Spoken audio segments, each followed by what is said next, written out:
जी friends, आज मैं बात करूंगा सिखिज़्म के बारे में और उसके अंदर जो common believes, common practices, common रस्में जो होती हैं उनके ऊपर हम रोशनी डालेंगे। जी हाँ, जैसा कि जानते हैं कि दुनिया के अंदर डिफरेंट छोटे बड़े रिलीजन्स मौजूद होते हैं। उन मज़ाहिब के अंदर, उन रिलीजन्स के अंदर सर्टेन आपकी एक तरह से रस्में होती हैं, आपकी प्रैक्टिसेस होती हैं, आपका वे ऑफ वर्शिप होता है। जैसे आप क्रिश्चियनिटी को ले लें, जैसे इस्लाम को ले लें, जैसे आप हिंदुज़म को ले लें। इस्लाम के अंदर जैसे कि आप जानते हैं कि जब मंथ ऑफ रमज़ान होता है तो बंदे रोज़े रखते हैं, दिन में 5 दफ़ा वो नमाज पढ़ते हैं, दीगर दिनों में और रमज़ान के अंदर भी। हज पे अगर जाते हैं तो वहाँ पे एक तरह से ख़ास किस्म का वो कपड़ा अपने जिस्म पे ओढ़ते हैं, अपना सर मुंडवाते हैं, वहाँ पे कुर्बानी करते हैं, खाना काबा के सर्किल में तवाफ़ करते हैं। वैसे ही हर रिलीजन के अंदर, हिंदुज़म, क्रिश्चनिटी, चाहे कोई और रिलीजन, ताओज़म, जो भी हो गए, आप बना लें एक लिस्ट, आपकी बड़ी लिस्ट बन जाएगी। तो हर रिलीजन के अंदर और इवन उन रिलीजन के अंदर जितने सेक्ट होते हैं, जैसे हम फ़िरके कहते हैं, उनकी अपनी अपनी रस्में होती हैं, अपने अपने एक्ट्स होते हैं जो वो परफॉर्म करते हैं। वैसे ही आज के इस वीडियो में हम बात करेंगे कि सिखिज़्म जो कि रिलीजन के तौर पे उभरा है, कब उभरा है, क्यों उभरा था, उसके फाउंडिंग फादर्स कौन से थे, किन्होंने इस रिलीजन का जन्म रखा, उनके क्या प्रिंसिपल्स है, किन बुनियादों पे उन्होंने सिखिज़्म का बुनियाद रखा था, और क्या वो आज कॉमन प्रैक्टिसेस हैं जो कि एक सिख फॉलो करता है। कौन सी वो बातें हैं जिनको वो इबादत कंसीडर करते हैं, कौन सी वो बातें हैं जिनको वो अपनी डेली लाइफ में ऑब्ज़र्व करते हैं। जैसे एक मुस्लिम अपनी ज़िंदगी में कोई चीज़ को फॉलो करता है, तो आज हम जानेंगे कि एक सिख अपनी ज़िंदगी में क्या क्या करता है। इस चीज़ को आगे शुरू करने से पहले या इस पे और बात करने से पहले आपसे मेरे व्यूवर्स एक रिक्वेस्ट है कि किसी मज़हब पे क्रिटिसाइज़ करना, कुछ गलत कमेंट करना, ये किसी भी आपको अच्छा नहीं लगता। इवन जो इस्लाम रिलीजन है वो भी इस चीज़ को डिस्करेज करता है कि आप अगले के रिलीजन को गलत बोलो या किस करो। रिलीजन जो है वो एक तरह से एक पर्सनल मामला है। वो क्या फॉलो करता है, वो क्या प्रैक्टिस करता है, वो एक पर्सनल मैटर है। उसके ऊपर अपनी फतवा देना या कुछ कहना ये गलत बात होता है। हाँ, हर रिलीजन को स्टडी किया जाए, शेयर किया जाए कि एक रिलीजन के अंदर कॉमन प्रैक्टिसेस क्या होती है, ताकि आप उनकी वो इज़्ज़त भी करें, रेस्पेक्ट भी करें, और आप समझें कि एक रिलीजन में क्या होता है। बाकी आप जिस रिलीजन में हैं आप उसे फॉलो करें, रिसर्च करें, स्टडी करें, फिर आप एनालाइज करें कि आपके लिए क्या सही है। तो यही आपसे रिक्वेस्ट है कि हर जो आपका रिलीजन है आप उनकी इज़्ज़त करें, एहतराम करें, क्योंकि हमारे हुज़ूर सल्लल्लाहु अलैहि वसल्लम ने भी हमें यही सिखाया कि दूसरों की रिलीजन की उनको गलत कहना, बुरा भला बना, ये हमारे रिलीजन की प्रैक्टिसेस वगैरह नहीं है। तो चलिए आज हम बात करेंगे सिखिज़्म और उनके जो कॉमन बिलीव्स हैं, एक सिख अपनी ज़िंदगी में क्या करता है, उनके ऊपर हम जानेंगे। सबसे पहले मैं आपको इस चीज़ का तयन कर लेते हैं कि रिलीजन खुद है क्या चीज़। अगर हम बात करें सिखिज़्म एज अ रिलीजन, तो हमें पता होना चाहिए कि रिलीजन खुद अपनी क्या चीज़ है। मैं आपको बता दूँ, रिलीजन की जो अगर आप डिक्शनरी के माना लेंगे तो वहाँ पे आपको मालूम होगा कि ये एक रास्ता है। तो कोई भी रिलीजन हो, चाहे हिंदुज़म हो, चाहे क्रिश्चियनिटी हो, चाहे इस्लाम हो, वो एक रास्ता होता है, वो एक पाथ होता है जिसके ऊपर एक बंदा अपनी ज़िंदगी गुजारता है। क्योंकि जो रास्ता उसके ऊपर आप चलते हो, जैसे इस्लाम एक रिलीजन है तो उसके ऊपर आप अपनी ज़िंदगी गुजारते हो। सिखिज़्म एक रिलीजन है तो उसके ऊपर, उसके प्रिंसिपल्स के ऊपर आप अपनी ज़िंदगी गुजारते हो। तो रिलीजन की जो कॉमन अंडरस्टैंडिंग है, कॉमन मीनिंग है, वो यही एक रास्ता है जिसके ऊपर एक बंदा अपनी ज़िंदगी गुजारता है। A belief in and worship of superhuman controlling power, especially personal God or gods. God इसलिए क्योंकि इस्लाम के अंदर सिर्फ एक खुदा को माना जाता है। क्रिश्चियनिटी के अंदर उनके ट्राइनिटी का कॉन्सेप्ट है कि खुदा के 3 रूप्स हैं। हिंदू कॉन्सेप्ट में डिफरेंट गॉड्स के कॉन्सेप्ट मौजूद हैं। थर्ड डेफिनेशन अगर मैं आपको रिलीजन कहता हूँ, अ परसूट और interest followed with a great devotion. कोई परसूट या कोई आपका इंटरेस्ट जो आप ग्रेट डिवोशन से फॉलो करते हो। ये वैसे ही इस्लाम के अंदर जैसे हम इस्लाम को फॉलो करते हैं, तो चाहे जब रोज़े रखते हैं तो अपने आप को एक तरह से कंट्रोल कर लेते हैं कि सुबह से लेके एक टाइम के मगरिब तक आपने कुछ खाना नहीं, नमाज़ पढ़ते हैं, पाकाई रखते हैं, कोई गंदा काम नहीं करते। सिखिज़्म में भी इतनी अच्छी अच्छी बातें हैं जिनमें यह सिखाया जाता है कि आपने क्या करना क्या नहीं करना।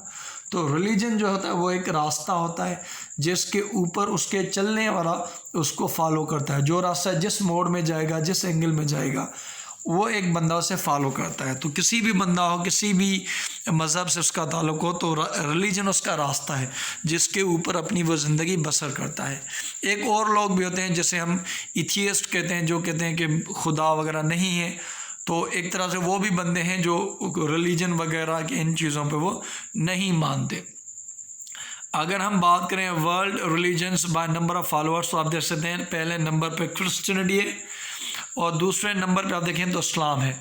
लेकिन आने वाले टाइम में जिस रफ्तार से, जिस स्पीड से नंबर ऑफ़ मुस्लिम फॉलोअर्स बढ़ रहे हैं, मीन्स इस्लाम के अंदर जितने नंबर्स आ रहे हैं, तो ये क्रिश्चियनिटी को ओवरटेक कर जाएगा।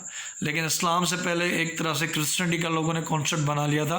तो उसके अंदर आपको सेक्ट देखें तो कैथोलिक, ऑर्थोडॉक्स, एंग्लिकन, लुथरन, ये आपको कॉन्सेप्ट बन जाए। फिर दूसरे नंबर पे इस्लाम है जिसके अंदर शिया सुन्नी को कुछ कॉन्सेप्ट होगा। थर्ड पे आपको एक मिल जाएगा कि नॉन एडरेंट्स, जो कि फॉलो नहीं करते, जो कि मैंने कोई एथियस्ट का। फोर्थ पे हिंदुज़म। फिफ्थ है चाइनीज़ ट्रेडिशनल। चाइनीज़ ट्रेडिशनल के अंदर ये सच कोई मज़हब नहीं, लेकिन एक तरह से उनकी एक फ़िलासफ़ी है, क्योंकि इनकी पॉपुलेशन ज़्यादा है तो नंबर में से ज़्यादा दिखाया जाता है। Buddhism, then Sikhism. सिखिज़्म 7 पे दिखाया जा रहा है, कहीं बाज़ कहीं किसी जगह पे आपको 5th लार्जेस्ट रिलीजन भी बताया जाता है। तो ये एक तरह से आप देख सकते हैं टॉप 10 में एक रिलीजन होता है सिखिज़्म। तो इसलिए मैंने सोचा कि इसके ऊपर एक वीडियो बनाई जाए जिसमें आपको पता चले कि एज अ सिख क्या कुछ होता है। जब हम सिख इज़म को कहते हैं, मैं आपको बताऊँ तो सिख, पहले हम जानते हैं कि सिख वर्ड है क्या, सिख लफ्ज़ का ओरिजिन क्या है। सिख वर्ड जो है एक तरह से पंजाबी वर्ड है। आपको पता होना चाहिए कि सब कॉन्टिनेंट के अंदर एक बड़ा पंजाब था, जिसके अंदर हमारा मौजूदा पाकिस्तान के अंदर जो मौजूद पंजाब है और इंडिया के अंदर जो मौजूद पंजाब, वो यूनाइटेड थे। और इसी वजह से जो सिख मज़हब के फाउंडर थे बाबा गुरु नानक, उनकी पैदाइश यहाँ हमारे नारोवाल सिटी, यहाँ पे आपको पता है कि हमने एक गुरुद्वारा बनाया था यहाँ पे। अभी उनकी PM इमरान खान ने इनॉग्रेशन भी की थी नारोवाल के अंदर। और यहाँ पे जब हम कहते हैं सिख, ये पंजाबी वर्ड है जिसकी मना है डिसिपल, मीन्स शागिर्द, सीकर मीन सीखने वाला, लर्नर। तो सिख बंदे की जो जैसे इस्लाम की मीन टू सबमिट, एक अपनी ज़िंदगी सबमिट करना to the will of God, अपनी ज़िंदगी अल्लाह के रास्ते पे गुजरना, तो वो इस्लाम की मीनिंग है। इस्लाम की और एक मीनिंग मज़हब का। तो वैसे इस सिख जो पंजाबी ओरिजिन का वर्ड है, तो उसकी मीनिंग है शागिर्द, सीखने वाला।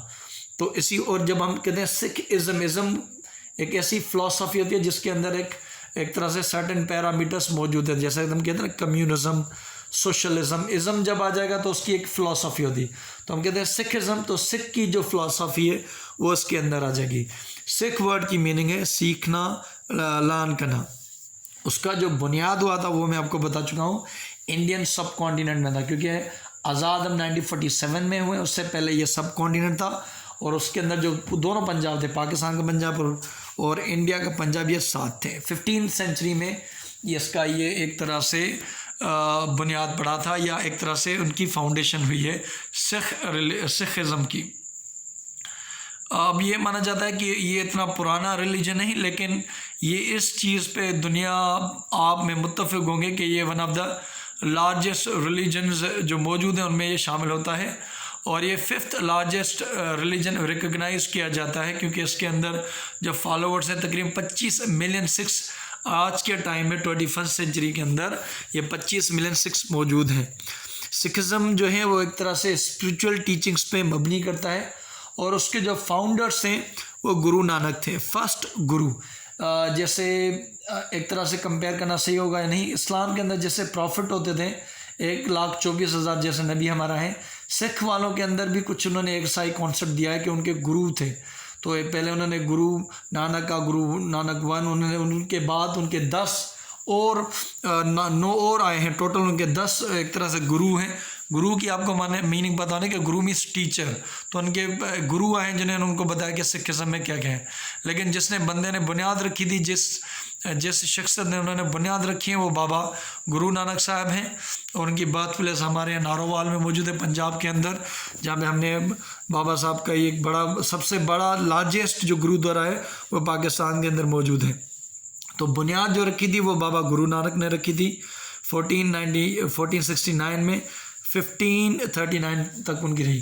मैं आपको ये भी बता चलूँ कि ये एक तरह से रिएक्शन था, ये उन्होंने जो सिखिज़म बनाया ये हिंदुज़म का रिएक्शन था, क्योंकि जब हिंदुज़म थी उस टाइम के अंदर उसके अंदर डिफरेंट सेक्ट्स मौजूद थे, ब्राह्मण, क्षत्रिय, वैश्य, शूद्र, और उनमें अंदर जो अनटचेबल्स थे लाइक नीचे वाले जो थे उनको उनकी ज़िंदगी बिल्कुल ख़राब हो चुकी थी, वो इक्वलिटी में और ह्यूमन इक्वलिटी में यकीन नहीं रखते थे, और एक तरह से ब्राह्मण्स को सबसे ज़्यादा ट्रीट किया जाता था अच्छे तरीके से, और जो ब्राह्मण, क्षत्रिय, शूद्र जो थे उनको बिल्कुल सजाएं दी जाती थी।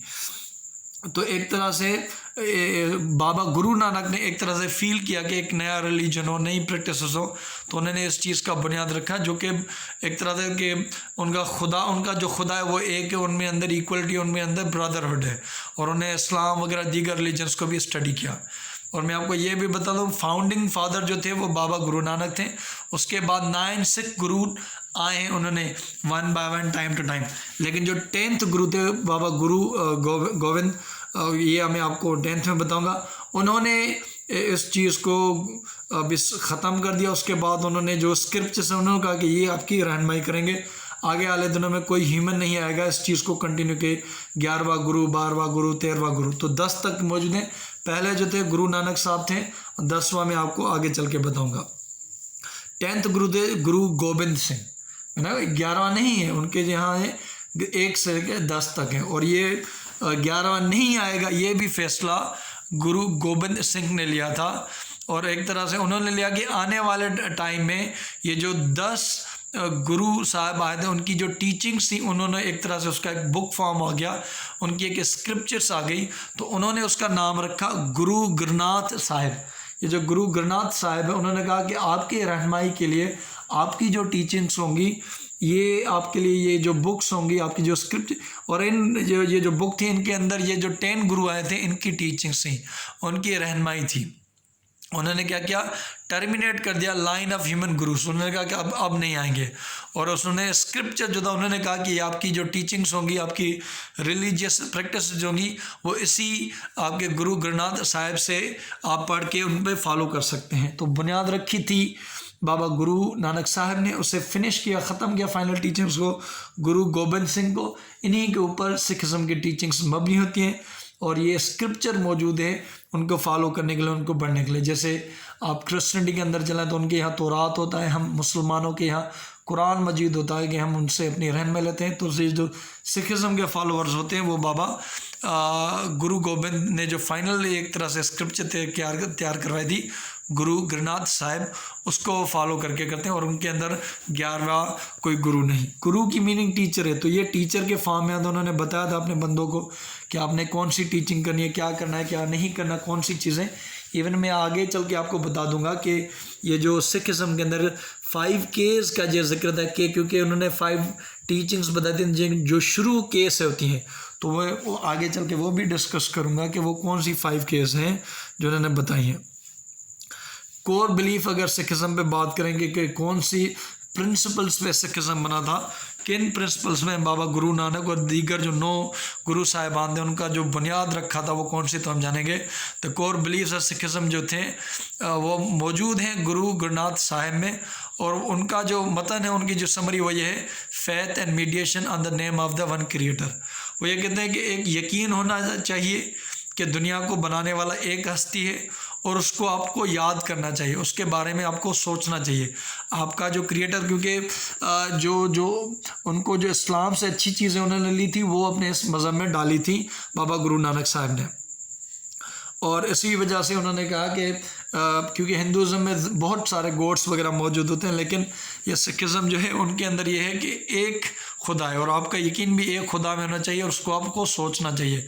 Divine unity and equality of all Mankind, सारे इंसान एक जैसे हैं, क्योंकि हिंदुज़म के अंदर एक रिएक्शन तो था, तो उसके अंदर जैसे मैंने आपको ब्राह्मण, क्षत्रिय, वैश्य, शूद्र थे, तो ये जो एक रिएक्शन बना था बाबा गुरु नानक साहब ने रखा था, तो उन्होंने कहा इक्वलिटी ऑफ ऑल मैनकाइंड, सारे बंदे एक जैसे हैं।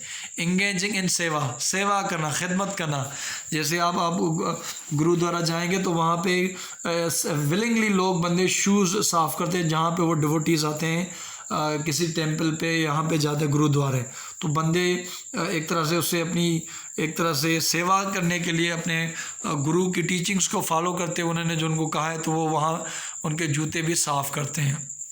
तो सेल्फलेस सर्विस करनी है इंसानों की, striving for justice for the benefit and prosperity of all, कोशिश करनी है कि लोगों को इंसाफ मिले और सबकी भलाई हो। Honest conduct and livelihood while living house hold life, तो आपने ऑनेस्ट अर्निंग वगैरह करनी है। तो ये एक तरह से उनकी टीचिंग थी कि अल्लाह पे, खुदा पे जो क्रिएटर है दुनिया को, उसके ऊपर यकीन रखना है, एक पे यकीन रखना है, लोगों की सेवा करनी है, लोगों की भलाई करनी है, इक्वलिटी पे काम करना है, ये टीचिंग्स थी। और ये आप देखेंगे कि पास्ट में, ज़्यादातर पास्ट में और at the present time Hindu लोगों के अंदर ये चीज़ें नहीं होती, जो वहाँ पर अभी भी कास्ट वाला सिस्टम होता है, बहुत सारे गॉड्स को कॉन्सेप्ट होता है। सिखिज्म एम्फसाइज सिमरन, सिमरन जो है mediation and remembrance of the words of the gods, कि आपने खुदा को याद करना, खुदा के अल्फाज को याद करना। तो सिमरन क्या है, एक उनकी मीडिएशन है, याद करना उन खुदा के बारे में कि खुदा ने ये तख्लीक की है, ये की है, तो उसके वो खुदा को याद करते हैं। It teachers followers to transform 5 thieves, वो उनको बताता है कि आपने ये चीज़ें सुधारनी, अगर आपने अंदर ये चीज़ें हैं तो आपने उनको इम्प्रूव करना। आपने लस्ट, लालच नहीं होनी, रेज, गुस्सा नहीं होना, ग्रीड आपके अंदर लालच नहीं होनी। लस्ट होता है सेक्सुअल जो होती है, ग्रीड होती है किसी चीज़ की, पैसे वगैरह की चाहत करना, अटैचमेंट किसी चीज़ों से आप बस लगाव रखना कि आपकी अटैचमेंट हो गई, या ईगो, आप अपने आप को बड़ा चढ़ा कर समझें, तो ये टीचिंग के ख़िलाफ़ होता है सिखिज्म। आगे क्या है, the religion developed and evolved in times of religion persecution। आपको पता है कि रिलीजन के बुनियाद पर लोगों को ट्रीट गलत तरीके से किया जाता है, जो कि मैं तारीख बता चुका हूँ कि इंडिया के अंदर लोगों को मज़हब के बुनियाद पे एक तरह से परसिक्यूट किया गया है। और इवन जो टू जो गुरुस हैं, जो 10 में से 2 में से एक का नाम था गुरु अर्जुन 1563 को से लेकर 1605 से लेकर, और दूसरा था गुरु तेग बहादुर। इनको परसिक्यूट किया गया, इनको एक तरह से टॉर्चर किया गया, उनको फिर मारा गया मुग़ल रूलर्स के दौर में, क्योंकि आपको पता है कि इंडिया के अंदर एक मुग़ल दौर भी था। तो उन्होंने इन 2 जो गुरु थे सिखों के, इन बेचारों को एक तरह से टॉर्चर भी किया है और एग्जीक्यूट भी किया है, गुरु अर्जुन को, गुरु तेग बहादुर को। और उन्होंने ये कहा जाता है, ये मैंने स्टडी से लिया, नेट से लेके, उनको मजबूर किया गया था इस्लाम फॉलो, उन्होंने इस्लाम को कन्वर्ट हो जाए। वैसे भी आपको मैं बताता हूँ कि इस्लाम तलवार पे नहीं आता। हुज़ूर सल्लल्लाहु अलैहि वसल्लम ने अपनी ज़िंदगी में प्यार, मोहब्बत और मेहनत से लोगों को इस्लाम के दायरे में बुलाया था, हक की जानिब, सच की जानिब, इंसाफ की जानिब उन्होंने उनको बुलाया था। तो तलवार पे तो मज़हब न आया था, ना आना चाहिए। The persecution of Sikh triggered the founding of Khalsa. फिर जब इन सिखों को एक तरह से परसिक्यूट किया गया सब कॉन्टिनेंट के अंदर, फिर वहाँ से एक फ़िलासफ़ी ने जन्म लिया जिसका नाम था खालसा। ये उनके जो 10th गुरु थे, गुरु गोबिंद सिंह थे, उन्होंने बनाई थी टू प्रोटेक्ट उनका अपने फ्रीडम, अपनी कॉन्शियस, अपने रिलीजन को प्रोटेक्ट करने के लिए। तो हम जानेंगे कि खालसा के अंदर वो कौन सी चीज़ें जो एक सिख फॉलो करता है। गुरु गोबिंद सिंह, जो कि आपको मैंने कहा था 10th लास्ट ह्यूमन गुरु थे of the faith, called his follower together in April 1699। तो ये जो खालसा था ये एक स्पेशल इवेंट में बना था, जिसका जो टाइम बताया जाता है 1699 सेंचुरी में बताया जाता है। और जो इंडिया का शहर था, सब कॉन्टिनेंट का शहर था, आनंदपुर था, to the north Indian state of Punjab. और ये उन्होंने जो खालसा का कॉन्सेप्ट दिया था, ये फ़लसफ़ी उन्होंने बना दिया, बैसाखी के मौके पे बना दिया। आज के टाइम में भी पंजाब के जो सिख के लोग हैं, दुनिया के जो सिख कम्युनिटी हैं, वो बैसाखी सेलिब्रेट करते हैं। बैसाखी क्या है? एनुअल हार्वेस्ट फेस्टिवल, क्योंकि जब आप कटाई करते हो तो बाज़ का फसल की आने की खुशी में लोग अपने त्यौहार वगैरह अपने विलेजेस में करते हैं। इवन आप पाकिस्तान के भी गांव में चले जाए, जहाँ जहाँ कटाई होती है, अनाज अपने बंदे वो ले लेते हैं, उनके पैसे वगैरह उनको मिल जाते हैं, तो वहाँ पे मेले वगैरह होते हैं। तो यहाँ पे ये बैसाखी एक एनुअल फेस्टिवल होता है जो कि सिख मनाते हैं अपने हार्वेस्ट की मौसम में, वो कटाई की। और इंडिया के अंदर भी काफ़ी लोग ये जो फ्रूट्स वगैरह, चावल वगैरह, ये पंजाब में, इंडिया के पंजाब में और हमारे पंजाब में ये प्रोड्यूस होते हैं। यहाँ पाकिस्तान में, सिंध में भी होते हैं। Principal among these was the Sikh word to be maintain 5 articles. और अब जब हम बात करें कि वो आर्टिकल्स कौन थे, तो उन्होंने 5 केस हैं। के का मतलब इसलिए क्योंकि वो के से शुरू होते हैं, तो उन्होंने कहा कि कोई भी अगर सिख होगा तो ये फॉलो करेगा। उन्होंने 5 केस के लिए कहा है। द मोस्ट डिस्टिंग्विश इज कीश। अब जो मोस्ट एक तरह से प्रोमिनेंट है जो एक सिख की आइडेंटिटी, क्योंकि ये उन्होंने प्रिंसिपल दिए थे एक तरह से, जब सिखों की परसिक्यूशन हो रही थी, उनके ऊपर टॉर्चर हो रहा था, तो उनको भी वो प्रोटेक्ट करना चाह रहे थे, और एक तरह से सिखों की एक आइडेंटिटी को भी मेंटेन करना चाहते कि एक सिख होता कैसे, उसको क्या फॉलो करना चाहिए। तो इस वजह से अपनी आइडेंटिटी को मेंटेन करने के लिए, एक सिख के होता उसको मेंटेन करने के लिए उन्होंने ये चीज़ की। और एक जो उनकी जो क्वालिटीज़ है वो ये के से ये शुरू हो रही, कीच, इसका मतलब keeping uncut hair to be maintained in the turban. एक पगड़ी वो आपको पता है कि सिख पहनते हैं, लेकिन उससे पगड़ी को इसलिए पहनते हैं कि वो जो पगड़ी का भी कॉन्सेप्ट है मैं आपको बताता हूँ, लेकिन ये है कि अपने जिस्म के वो बाल नहीं कटवाते। अब ये जिस्म के बाल क्यों नहीं कटवाते वो मैं आपको बताता हूँ। एक तो उनकी आइडेंटिटी को मेंटेन करने के लिए, दूसरों से डिफरेंट करने के लिए वो अपना बाल नहीं कटवाते जिस्म के किसी भी हिस्से से। दूसरा ये है कि उनका ये मानना होता है कि ये एक खुदा की देन है, ये एक गॉड की नेचर की तरफ से, अगर आप बाल काटोगे तो दोबारा आ जाते हैं। तो सिखिज्म में ये मानना होता है कि आपके जो बाल होते हैं वो एक खुदा की देन है, नेचर की तरफ से प्रोड्यूस होते हैं। उनको काट करना एक तरह से डिसरेस्पेक्ट करना है खुदा जो गॉड की जो नेचर क्रिएचर है। तो इस वजह से जो गॉड की क्रिएचर है उसको रेस्पेक्ट देने के लिए, क्योंकि ये बाल वो मानते हैं कि गॉड की क्रिएचर है, तो उसे वो नहीं कट करते हैं। उनको महफूज करने के लिए वो टर्बन पहनते, पगड़ी। और वो पगड़ी भी जब पहनते तो एक तरह से पगड़ी आपने देखा होगा कि जो बादशाह होते थे वो एक तरह से अपने तख्त पे बैठे ताज वगैरह पहनते थे। तो सिखिज्म में भी है कि जब आप सिख हो, जब आप सिखिज्म में आ गए हो, सिख को फॉलो करते हो, तो आपके ऊपर एक ताज है, आपके ऊपर आप बादशाह हो। आपको कॉन्शियस होना चाहिए इस चीज़ का कि आपके सर पे ऊपर एक जिम्मेदारी है, आपके सर के ऊपर कुछ जिम्मेदारियां जो आपने फॉलो करने। तो पगड़ी का एक तो है कि बाल को भी वो कवर करते हैं, अपने बालों को, क्योंकि टच करना ये करना ये सिखिज्म में वो अलाउ नहीं करते हैं। और ये भी अपने बालों को प्रोटेक्ट करने के अलावा ये लोगों को बताना कि आपके ऊपर एक जिम्मेदारी है। आप एक बादशाह के ऊपर जैसे जिम्मेदारी होती है, जो ताज पहनना है तो आपने वही एक चीज़ पहनी है। तो कीश, ये KESH कीच है, जिसका मतलब ये है कि वो अपनी बालों की कटिंग वगैरह नहीं कराते, मर्द औरतें दोनों। अदर 4 जो हैं वो एक तरह से उनमें से एक है kara means around steel bracelet symbolising strength and integrity. वो एक ब्रेसलेट पहनते हैं अपने हाथ में, कड़ा जिसे कहते हैं, कड़ा। आपने पता होगा कि बाज़ का कई सारे लोगों को आपने पैरों में, हाथों में कड़ा देखा होगा। तो ये जो लोहे का कड़ा था, एक तो आपको दिखा था कि आपके अंदर एक कड़ा पहना। कड़ा मीन्स आपके अंदर एक आयरन जैसे मजबूत होता है या लोहा मजबूत होता है। तो वैसे ही ये बांड को शो करता है कि सिखिज्म का एक बांड है अपनी कम्युनिटी के साथ, अपने प्रिंसिपल्स का। जैसे आपने कड़ा अपने हाथ में डाल दिया, वैसे ही आपके जो प्रिंसिपल्स हैं, आपका ताल्लुक, क्योंकि कड़ा आपके हाथ से ऐसे नहीं जाएगा, वैसे ही आप जो सिखिज्म के प्रिंसिपल्स हैं, आपने जो प्रोमिसेस की हैं वो आपको कड़े की मानंद है। आपका और आपके प्रिंसिपल्स का वैसा ही ताल्लुक है जैसे आपके हाथ और कड़े का। हाथ आपके कड़े से जिन नहीं छुड़ा सकता, वैसे ही आपने वो क्रिश्चियनिटी के प्रिंसिपल्स को फॉलो करना है, उनसे आप अपनी जिन नहीं छुड़ाते। तो ये कड़ा का कॉन्सेप्ट वहाँ से आ गया। कृपान क्या है कि वो अपने साथ एक तरह से छोटी तलवार भी रखते हैं। कृपान का मकसद यही होता है कि क्योंकि सिखिज्म के वहाँ उनके ऊपर टॉर्चर किया जाता था, उनको प्रोसिक्यूट किया जा रहा था, तो हर सिख जो बंदा होता है वो अपने साथ कृपान रखता है, ये चीज़ दिखाने के लिए कि अपने किसी भी लीडर के हुक्म के वो कभी भी तैयार हो सकता है। एक तरह से कृपान रखना, क्योंकि उस टाइम सिखों पे टॉर्चर होता, परसिक्यूट होता, तो उन्होंने ये कहा कि हर बंदा अपना ये कृपान मीन्स ये जो नाइफ होता है वो अपने साथ रखेगा, अपनी प्रोटेक्शन के लिए, लोगों की प्रोटेक्शन के लिए, अपनी कम्युनिटी के प्रोटेक्शन के लिए। और ये भी था कि अगर कभी भी किसी टाइम में भी उसे बुलाया जाए तो अपने वेपन के साथ वो तैयार हो जाए। और कंगा, ये है कंगा भी वो रखते हैं अपने एक तरह से कोम देना, अपने हेयर को साफ़ करने के लिए। अब ये नहीं कि आपने हेयर तो रख लिया, आपने उनकी सफाई नहीं रखी। तो सिखिज्म ये भी है, आपने अगर बड़े हेयर रखे हैं तो आपको कंगा भी रखना पड़ेगा अपनी सफाई के लिए। ये मैं शुरू में आपको दिखाऊंगा कि वो कैसे ये चीज़ करते हैं, वो तो कंगा भी आपने रखना है।